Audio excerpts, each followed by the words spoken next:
Hristos s-a înălțat și bună dimineața! Aici, în fața primăriei municipiului Chișinău, dar și a Consiliului Municipal Chișinău. Să nu uităm că în această clădire își au sediu două instituții, la fel de importante pentru administrarea și dezvoltarea capitalei. Am solicitat atenția dumneavoastră în această dimineață pentru a vă aduce la cunoștință concluziile Partidului Liberal cu privire la desfășurarea campaniei electorale pentru Primăria Municipiului Chișinău, pentru Consiliul Municipal Chișinău, dar în general pentru administrația locală din Republica Moldova. Alegerile locale din acest an se desfășoară la termen, după 4 ani de activitate, conform legii și practicii democratice și europene. În această campanie electorală, toți împreună, eu personal, împreună cu colegii candidați la funcția de consilier municipal, am desfășurat peste 1000 de întâlniri cu locuitorii municipiului Chișinău, cu locuitorii sectoarelor și suburbiilor municipiului. Ne-am întâlnit cu peste 100.000 de oameni, cu care am dezbătut rezultatele atinse pe parcursul celor 4 ani de activitate, proiectele pentru următorii 4 ani și, de asemenea, am prezentat echipa noastră. În acest fel, am adus la cunoștință, cum se spune, din prima sursă, despre faptul că în acești 4 ani a fost atins nivelul de rentabilitate al municipiului, s-a rezolvat problema mirosului neplăcut de la stația de epurare, a fost amenajat lacul din Parcul Valea Morilor, au fost procurate 102 trolebuse noi, de asemenea instalate 100 de locuri de joacă pentru copii, procurate utilaje medicale, acordate compensații la căldură și în transport, finanțate suburbiile municipiului Chișinău cu cea mai mare sumă din istoria capitalei. Toate aceste rezultate fiind atinse în condițiile unei scăderi a veniturilor municipiului Chișinău, unui buget și astăzi mai mic decât cel de acum 4 ani. Toate aceste rezultate fiind atinse în condiții dificile, complicate, dar s-a demonstrat că se poate. În același timp am prezentat locuitorilor municipiului programul pentru următorii 4 ani, și anume cele 5 priorități: dezvoltarea economică pentru a crea noi locuri de muncă, modernizarea infrastructurii pentru a avea transport nou, drumuri mai bune, conectare la apeduct și canalizare în proporție de 100% și un iluminat nou pe bază de tehnologie LED. De asemenea, a treia prioritate în ceea ce privește modernizarea fondului locativ, reabilitarea acestuia și derularea a 500 de proiecte în următorii 4 ani pentru a amplasa noi locuri de joacă, pentru a termoizola clădirile și a crea un confort mai bun pentru trai în cartiere.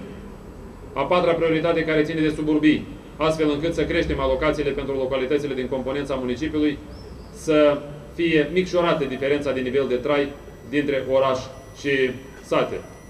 Și cea de-a 5-a prioritate, ținând de sfera socială, pentru ca păturile social vulnerabile din Chișinău să primească în continuare sprijinul necesar în vederea supraviețuirii. Mă refer la compensații la căldură, în transport, de asemenea ajutoarele pentru pensionari și invalizi și tot pachetul de servicii sociale pe care Primăria Municipiului Chișinău îl oferă locuitorilor. La acestea se adaugă reconstrucția centrului istoric, de asemenea creșterea gradului de securitate al cetățenilor în vederea monitorizării mai bune a traficului, a încălcărilor care au loc în municipiu, etc. Avem de finalizat proiecte cum este Bulevardul Mircea cel Bătrân, reconstrucția pieței centrale, șoseaua de centură, etc.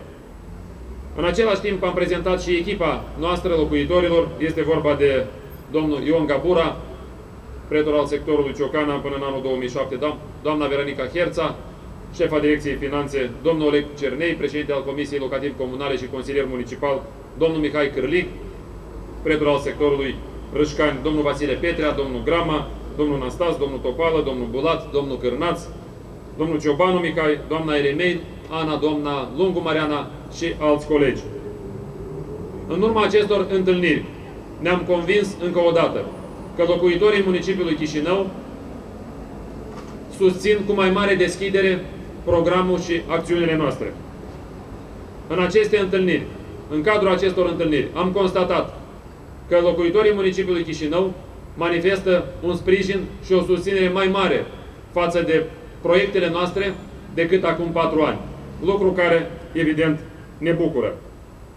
Asta ne arată că acțiunile Partidului Liberal, acțiunile echipei noastre, sunt acțiuni corecte și corect promovate în cei 2 ani din anul 2009, de la preluarea guvernării în Republica Moldova.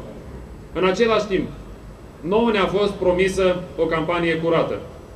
Unde este această campanie curată, de vreme ce atâtea minciuni și atâtea murdării au fost lansate în săptămânile care tocmai s-au scurs? Cum spunea Caragiale, o campanie curat-murdară. Ziare false, afișe false, foi volante inventate, oameni agresați, chiar și ieri, una dintre colegile noastre, liderul sectorului Buiucani, doamna Ana Vasilache, a fost agresată în sectorul Buiucani. Nu mai vorbim de panouri distruse, de filmulețe false, montaje video pe internet, etc. Cu alte cuvinte, din păcate, am asistat din nou la o campanie electorală murdară, pentru că unii dintre candidați nu au argumente și recurg doar la minciuni pentru promovarea propriei imagini. În același timp, de mai multe ori, în ultima jumătate de an, presa ne-a întrebat cine este contracandidatul nostru, cine sunt contracandidații noștri. În sfârșit, am aflat și răspunsul. Contracandidatul nostru nu este Partidul Comuniștilor și nici reprezentantul lor pentru primăria capitalei. Comuniștii sunt niște mincinoși disperați aflați în agonie. Adevărații contracandidați ai noștri, sau adevăratul contracandidat, de fapt, este mentalitatea învechită, care, din păcate, mai există la nivelul municipiului Chișinău și a Republicii Moldova. Mentalitatea veche, o mentalitate ancorată în trecutul sovietic. Mentalitate pe care, cu nerușinare, o folosesc și o exploatează comuniștii în folos personal, în scopul atingerii unor interese de grup, interese de ordin financiar, așa cum am văzut că s-a întâmplat pe parcursul celor 4 ani. Îi întreb pe comuniști și pe susținătorii lor: oare chiar le place, sau mai bine spus, le-a plăcut mirosul de la stația de epurare? Oare chiar le-a plăcut ca lacul Valea Morilor să fie distrus? Oare le place stadionul republican dărâmat de ei înșiși? Oare le place să nu aibă municipiul Chișinău locuri de joacă pentru copii? Oare le place să trăim pe datorie? Am ajuns la concluzia că PCRM și susținătorii lor nu sunt deranjați de faptul dacă facem sau nu ceva în municipiul Chișinău. Comuniștii și susținătorii lor sunt deranjați de felul în care gândim, de lucrurile pe care le promovăm, de orientarea europeană a municipiului Chișinău și a Republicii Moldova, de orientarea spre libertate și democrație. Asta îi deranjează, indiferent dacă am fi avut sau nu rezultate. Și iată, s-a demonstrat, chiar dacă avem rezultate substanțiale în cei 4 ani de activitate, cu atât mai furioși sunt unii, tocmai pentru că înțeleg că nu au argumente. Aceste alegeri sunt importante nu doar pentru municipiul Chișinău. Aceste alegeri sunt importante pentru întreaga Republică, pentru locuitorii de la orașe și sate, pentru toți aceia care sunt plecați peste hotare. Aceste alegeri sunt importante pentru tânăra generație, pentru copii, pentru viitorul Republicii Moldova. În spatele nostru nu este numai primăria municipiului Chișinău și Consiliul Municipal. În spatele nostru sunt sectoarele orașului. În spatele nostru sunt suburbiile municipiului. În spatele nostru este toată Republica Moldova. De aceea, nici un pas înapoi. numai înainte, pentru promovarea modernizării municipiului, pentru promovarea acelor lucruri care vor duce până la urmă la bunăstarea fiecărui cetățean. De aceea ne adresăm cu un apel către toți locuitorii municipiului Chișinău și ai Republicii Moldova, atât către susținătorii Partidului Liberal, cât și către susținătorii celorlalte formațiuni democratice din cadrul Alianței pentru Integrare Europeană, PLDM și PD.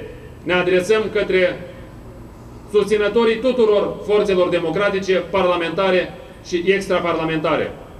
Pe 5 iunie nu trebuie să fim mulți la alegeri. Nu trebuie să fim nici foarte mulți la alegeri. Pe 5 iunie trebuie să fim toți la alegeri.